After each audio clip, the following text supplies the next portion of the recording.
শ্বশুরকে বিয়েটা দিবি, এটা করে আম আছে। আর শোন বাবু, যা যা শিখে দিচ্ছি তাই তাই বলবি। তোর শ্বশুরের তো বড় অসুখ, তোর শ্বশুরকে জিজ্ঞেস করবি ভালো আছে কিনা। তখন তো বলবে যে ভালো আছে, তখন তুই বলবি ওটাই তো কামনা করি।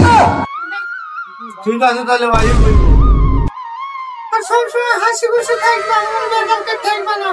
ওর শ্বশুরকে শোনাবা ওষুধ খাচ্ছে কিনা, কোন ডাক্তারকে দেখাচ্ছে, তখন বলবা ওষুধ ভালো খাচ্ছে না, ওষুধ খান, ও ডাক্তার খুব ভালো, ও ডাক্তারকে দেখান, এইসব বলবা। হাসি খুশি থাকবা, এইসব কথা বলি। রাস্তাটা ভালো করে জায়গা রাখলে তো থাকতে না, বুঝে চলো।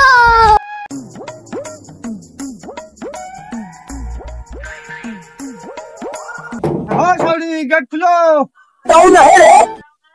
ভালো সবাই আসো ঘরে, আগে তোমার সবার ঘরে বসে হবে, এসে গল্প টল্প করো। ওষুধ দাও না, দুধটা। সবার ঘরে বসে আসো, বসো না। আসো বাব, আসো ঘরে একটু বসো বাব, আসো। শ্বশুর মশাই তাহলে ভালো আছেন তো? আর ভালো থাকা বাপ, রোগে রোগে শেষ হয়ে গেলাম, কখন জানি মারা যায়। ওটাই তো কামনা করি।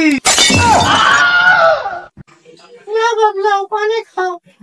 পানি ছাড়া আবার তোমরা কি দিবা সে আমি জানি না। কি হয়েছে, আমি পাগলা নাকি? তাহলে এখন কি ওষুধ খাচ্ছেন?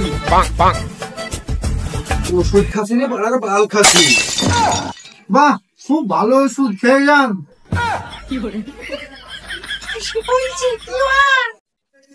তাহলে এখন কোন ডাক্তারকে দেখাচ্ছেন? কেন তুমি জানো না আজরাইলকে দেখাচ্ছি? বাবা খুব ভালো ডাক্তার, দেখান তাড়াতাড়ি সুস্থ হয়ে যাবে। No, no, no, no.